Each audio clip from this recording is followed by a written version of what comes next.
Shalom, selamat pagi Horas. Apa kabar saudara? Semoga baik ya, dan teruslah penuh semangat pengharapan di dalam Tuhan kita. Sudah mendengar atau membaca firman Tuhan hari ini?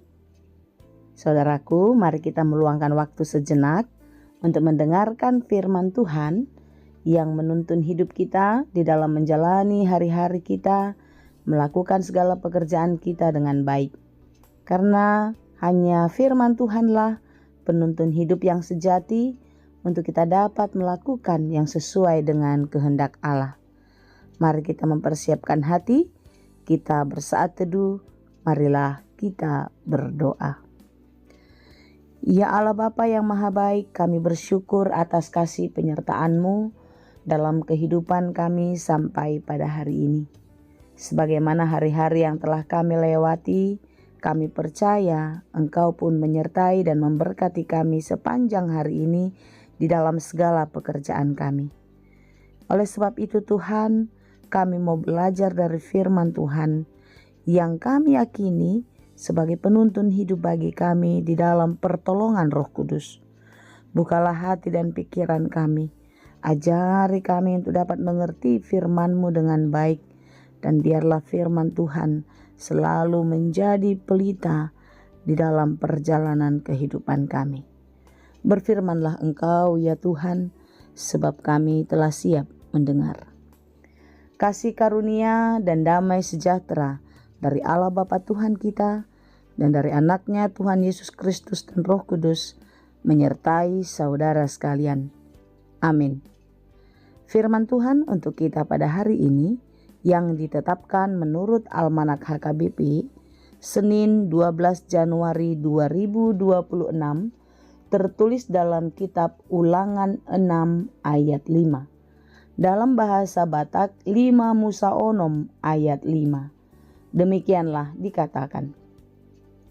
Jala ikon haholonganmu Jehovah de Batam, sian nasa roham, dohot sian nasa ate-atem, dohot sian nasa gugum. Kasihilah Tuhan Allahmu dengan segenap hatimu, dan dengan segenap jiwamu, dan dengan segenap kekuatanmu. Demikianlah pembacaan firman Tuhan. Saudara-saudara yang dikasihi Tuhan, kitab Ulangan ini berbicara tentang kehidupan bangsa Israel ketika mereka akan memasuki tanah Kanaan. 40 tahun perjalanan di padang gurun, mereka akan memasuki tanah Kanaan. Oleh sebab itulah pesan ini, atau tepatnya perintah yang menjadi ketetapan dan peraturan kehidupan bagi umat Tuhan ketika mereka akan tinggal di negeri di mana Tuhan menetapkan mereka untuk tinggali. Saudara-saudara yang dikasihi Tuhan, untuk percaya, untuk taat dan mencintai Tuhan dengan seutuhnya, tentu itu tidaklah mudah. Kita sering sekali dipengaruhi oleh situasi, keadaan. Ketika harapan permintaan kita belum diberikan, doa-doa kita belum dijawab oleh Tuhan, terkadang kita meragukan. Ketika pergumulan datang, masalah silih berganti, kita mulai melupakan Tuhan karena fokus kita hanya pada masalah, pada persoalan kita saja. Bukankah demikian yang terjadi pada bangsa Israel ketika mereka di dalam perjalanan di padang gurun itu? Betapa banyak kasih, betapa banyak kebaikan yang dikerjakan dan diberikan Tuhan kepada mereka. Tetapi berulang-ulang kali mereka mengecewakan Tuhan. Mereka berpaling dari Tuhan. Ketika mereka menghadapi masalah, ketika mereka mengalami sesuatu penderitaan yang berat, mereka tidak kuat bertahan. Mari kita merenungkan di dalam kehidupan kita, saudara. Apakah ketika dalam banyak masalah hidup kita, kita sering goyah? Mari kita tanya diri kita dan kita menjawabnya dengan jujur. Firman Tuhan hari ini mengatakan kepada kita supaya kita sungguh-sungguh mengasihi Tuhan Allah. Artinya, ketika kita mengasihi seseorang, kita akan rela mengorbankan apa saja untuk orang yang kita kasihi. Demikianlah ketika kita mengasihi Allah, kita menyerahkan seluruh kehidupan kita, hati, pikiran, perhatian kita dan sebagainya.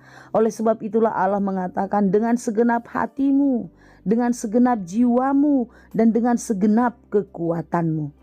Artinya apa yang ada pada kita, semua kita serahkan kepada Tuhan untuk menyenangkan hatinya. Itulah tandanya kita mengasihi Tuhan. Dan mengasihi Tuhan maka kita akan menjalani hidup ini dengan rasa syukur, dengan iman yang sungguh-sungguh kepadanya. Apapun yang terjadi dalam hidup kita tidak membuat kita berpaling dari Tuhan. Tapi kasih Tuhan menguatkan kita, memampukan kita untuk menjalani kehidupan. Inilah yang disampaikan Tuhan kepada bangsa Israel ketika mereka akan memasuki tanah Kanaan. Demikianlah juga ini disampaikan kepada kita sedang di dalam perjalanan. Kita mau menuju kemana? Tentu kita mau menuju kepada kehidupan yang kekal. Amin. Karena hidup kita di dunia ini hanya sementara saja, saudara. Kita di sini hanya singgah sebentar. Saatnya kita harus pulang. Ketika Tuhan memanggil, tidak ada satupun yang dapat menolak. Belum Tuhan, jangan Tuhan, tunggu dulu Tuhan. Tidak dapat kan saudara? Ketika Tuhan mengatakan hari ini juga, maka kita harus kembali pulang.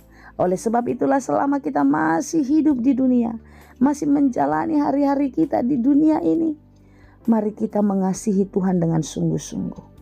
Meletakkan seluruh harapan-harapan kita, hidup kita hanya di dalam Tuhan. Coba kita melihat apa yang sudah dikerjakan Tuhan. Jangan kita hanya menghitung hal-hal besar saja, tetapi justru banyak perkara-perkara kecil yang tidak kita duga justru menolong dan menyelamatkan hidup kita. Percayalah saudara, Tuhan tahu apa yang terbaik untuk kita. Dia sudah menyiapkan dan akan terus memberikan yang terbaik untuk kita. Amin. Karena itu kasihilah Tuhan Allahmu dengan segenap hatimu, segenap jiwamu, dengan segenap kekuatanmu. Tidak ada yang lain, hanya Allah satu-satunya. Tuhan Yesus dan Roh Kudus yang menyertai dan memelihara kehidupan kita semua. Amin. Terima kasih Tuhan untuk firman-Mu hari ini. Terima kasih Bapa untuk semua kebaikan Tuhan. Betapa besar kasih-Mu dalam hidup kami. Karena itu kami mau bersyukur di dalam kehidupan kami kepadamu dengan mengasihi Engkau dengan sungguh-sungguh ya Tuhan. Tuhan, jangan biarkan kami goyah. Jangan biarkan kami lemah karena berbagai-bagai pergumulan. Tapi biarlah melalui pergumulan itu kami dapat melihat betapa banyak kebaikan Tuhan yang terjadi dalam kehidupan kami. Terima kasih Bapa. Kami mau berdoa untuk semua pekerjaan kami. Biarlah Engkau yang memberkati, sehingga pekerjaan kami tidak berlalu dengan sia-sia. Dan biarlah kami bekerja hanya di dalam Tuhan, sehingga pekerjaan kami berbuah. Dan setiap buah baik dari pekerjaan kami boleh kami pakai untuk memberkati banyak orang. Kami berdoa bagi saudara kami yang sedang berjuang untuk mencari pekerjaan yang lebih baik. Tuhanlah yang membuka jalan, memberikan jalan berkat bagi mereka semua. Kami berdoa bagi saudara kami yang berduka cita. Berikanlah penghiburan Tuhan, kuatkan dan teguhkanlah imannya, agar tetap melihat kebaikan, sukacita akan datang dari Tuhan. Kami berdoa bagi saudara kami yang sedang sakit. Engkaulah yang memulihkan dan menyembuhkan mereka. Biarlah mereka boleh menikmati hidup dan hari-harinya dengan lebih baik di dalam kesehatan yang daripadamu. Kami serahkan seluruh kehidupan kami. Ampuni kami untuk setiap dosa pelanggaran yang telah kami perbuat, di dalam kehidupan kami setiap hari, supaya kami layak di hadapan-Mu dan kami layak dipakai oleh Tuhan untuk menjadi berkat bagi banyak orang. Terima kasih Tuhan, hanya di dalam Yesus kami menyerahkan seluruh kehidupan kami dan kami percaya Engkau memberkati kami sampai selamanya. Anugerah Tuhan kita Yesus Kristus dan kasih karunia Allah Bapa dan persekutuan Roh Kudus itulah kiranya yang menyertai dan memberkati kamu sekalian. Amin.